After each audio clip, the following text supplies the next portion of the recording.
first things first, we're going to take a look at the equipment that we're going to need to go through this process. The first thing that we're going to do is take our sieves. We have a range of sieves in different sizes, this one being a 16mm, this a 4mm, and this has a 0.5mm grid in it. This is to make sure that we don't lose any of the animals through the final sieve, and this is the most important.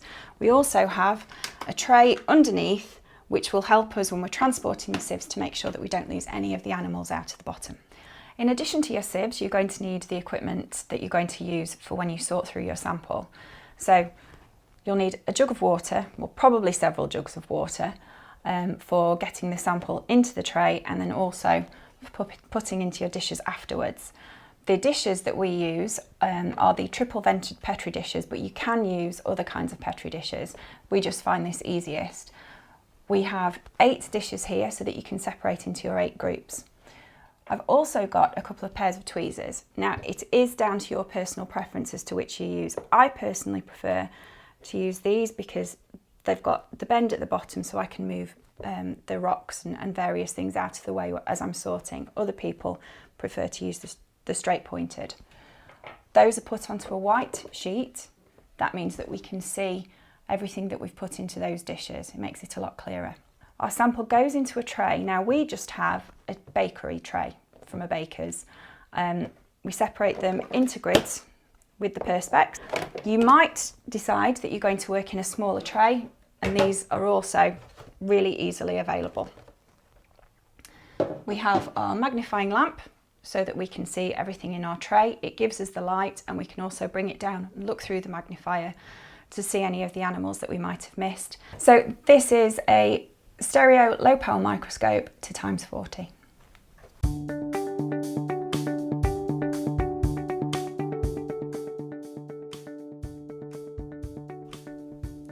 Once you've collected your sample, and this is one that we collected in the Dove locally this morning, you're going to go through the process of cleaning and sorting. So the first step to that process is to clean. Now I'm using 2 of the sieves that I showed you earlier. The first one is the big one, which will get out most of the large matter. We won't lose any animals in there. Then we've got our very fine sieve, and that's going to be the one where all our animals would be collected. If we were doing a larger sample with more matter in it, then yes, we would use an additional sieve, but for this one it's not necessary.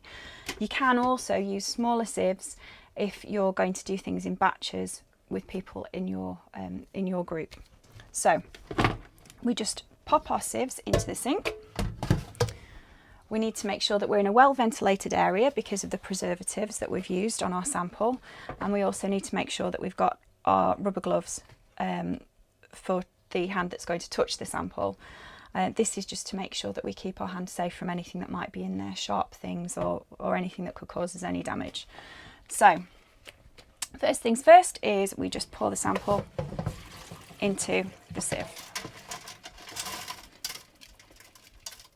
Once we've made sure that we've got most of the sample out of there, we're going to use the water to rinse out the bucket and then rinse through the sample. What you'll see me doing is going through and making sure that we've rinsed all the different parts of that sample to get out as many animals as possible. We really don't want to miss anything.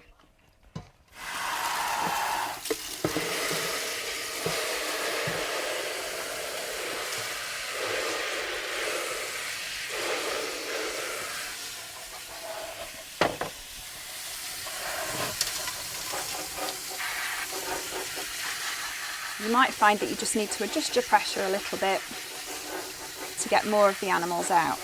Now we're doing this in the lab. You can get attachments like this for your sink in the kitchen. You might want to use an outdoor tap with your hose in the garden. And if you don't have a hose attachment, that's fine. You can still do this with a jug of water. It just makes the process a little bit longer, but you'll still be able to get all the animals out. So I've rinsed through the sample. I'm just going to go through, do a hand search to make sure that I haven't lost anything that's hidden within the weed or the debris or attached itself to anything. You quite often find that Gammarus and Caddis will get themselves a little bit stuck. Once we've washed through that, we can just do a little check underneath, make sure that we don't have any animals that have attached themselves to the sieve. And once we're happy with that, we can put that onto the tray, ready to finish cleaning the rest of the sample. So all we're going to do is give it another rinse through. Once you're happy that the water's running through clear, you know that you've got a clean sample.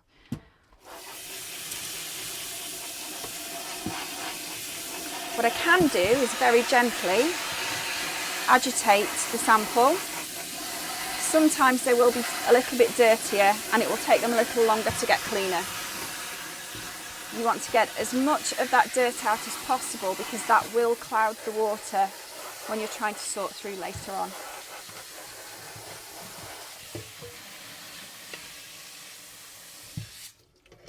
Right, I'm just going to let the sink clear and give it one more run through.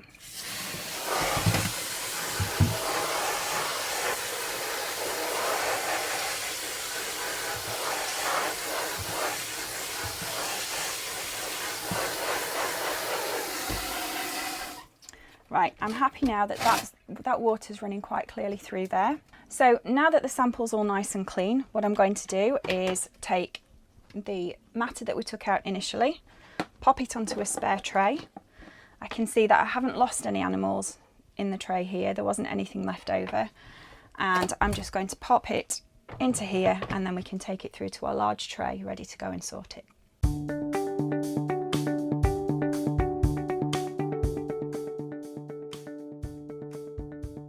So now we need to put our sample into our tray. Because I'm doing a full sample, not a partial sample, I'm using the big tray, which does have grid lines in the bottom of it, although I will be using my dividers later on so that we can section out the search. It just makes it easier to make sure that you've covered every area of the tray and not lost any animals. Now, we've washed all of the preserving alcohol out of here. We just need to tip it over into the tray. And then if you're at a sink, you can do this with a hose. We're not, we're at the kitchen table, dining table, and so we're just going to use a jug of water to wash through. Make sure that you cover all of the area of the sieve. That will get most of the matter out, but as you can see, there's more in there. So you're just going to have to go through a process of carefully rinsing through the sieve until you've got all of your sample out into your tray. So now I've washed the sample out from the sieve. I've made sure that I've got everything out from all the corners and I've put it back on the white tray just in case anything happens to have slipped through. I don't want to lose any part of my sample. So now we have the sample in the tray, we just need to make sure that it's all ready for us to start picking through it. So I've put enough water in here to make sure that the sample is fully covered. For this particular sample, which doesn't have an awful lot of matter in it, it's probably about 1 centimetre in depth. So all I'm going to do now is spread the sample evenly over the bottom of the tray. And that just makes sure that it's easier for us to see everything that's in there. The next thing that I'm going to do, which you may or may not do, depending on if you have them, is to put in Perspex dividers.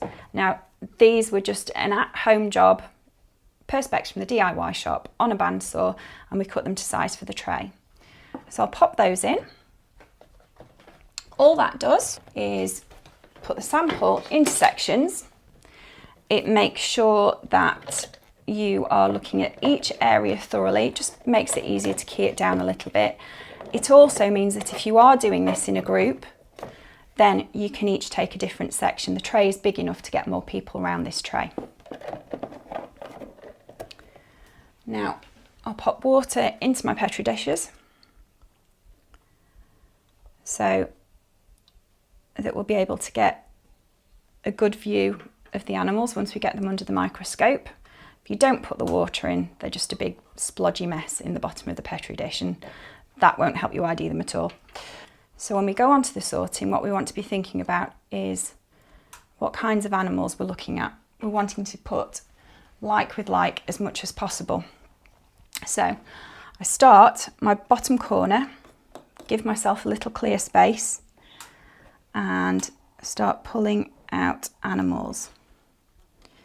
Now I found some small mayfly species there. And what I'm going to do is put all of my mayfly into this dish. Now, because I've been doing it for a while, I can see when I've got my olives, and then if I have something like the ephemera danica, I can put it into a different section. I know that I'm looking at mayfly, I know that that's what I'm analysing, but it just makes sure that that splits things up a little bit. So all I'm going to do is go through carefully. I need to bring my light over, we've not got enough light over here. And I'm just gently moving away any matter that might be hiding the animals. You need to be very careful because as these have been preserved, obviously they're no longer living and moving. You need to really get your eye in for the kind of things that you're looking for. So I've just pulled out a very small mollusk, which would be really easily missed if you weren't looking carefully. We don't want to confuse anything with a piece of leaf matter or lose something because we think it's a pebble or a piece of grit. Okay, so we're just going to work our way through. Now, this is something that I do day in, day out. So it does take me less time than it will take you initially. It can, on an average sample, take about half a day for me to sort through this. Now, as long as you pull everything out that you need to pull out, really don't worry about the time. The important thing is that you've got all of the animals so that we can properly analyse this. Now, at this point, what you might decide to do is you might split your sample into pieces. So when we talked about using the different size sieves earlier, you might only clean half of the sample. It will mean that you can come back to the preserved parts of your sample at a later date if you don't have the time. Once I've gone through all of my sample, what I'll do is I'll bring in the magnifier. Now you might use this for the whole sample. I don't know how your eyes are. Thankfully mine are okay at the moment, but I bring the magnifier over and it just means that I can get the extra magnification.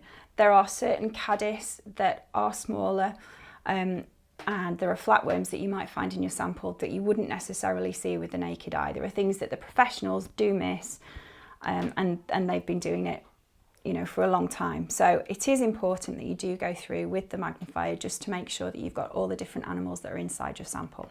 So now I'm at the point where everything's been sorted through. It's going to take me another couple of hours at least to get all of the animals out of here. As I say, it could take you longer. If you need to, at the end of the day, run everything through your sieve, put it back in alcohol and start again the following day, that's absolutely fine. It takes you as long as it takes you. The important thing is getting everything out of there. At the end of it all, you will keep all of the material for the quality control. That will go back into the bucket and then you'll have petri dishes full of animals that you can then take to your microscope and start the identification process. You might find that by the end of a long day of sorting, you're not actually in the right frame of mind and your eyes aren't working in order to be able to ID all of your animals. So what you can do is you can get a small container, it can be a bucket, it can be a little jam jar as long as it's clean, and you can pop the animals into the container, put some preserving alcohol into it, and then you can come back to that at a later date when you've got the time for it. Now, what you do need to remember is that anything that you've taken out of your sample, you need to save. All of the extra material you do need to save for quality control purposes. If there is anything that you've taken out that you're really not sure about, it is vital that you take a photograph or you preserve the sample in a small pot, send it off to somebody that you know can identify that. We need to make sure that you are as supported as possible in this process and that what you are doing, because you are putting an awful lot of your own time into this, we need to make sure that what you are doing is accurate. So, given all that, Make sure that you save everything, and then when you go away to do your identification, you are looking at the identification materials that you've used and you're looking at your benchmarking list, and that should get you the best possible result. And good luck.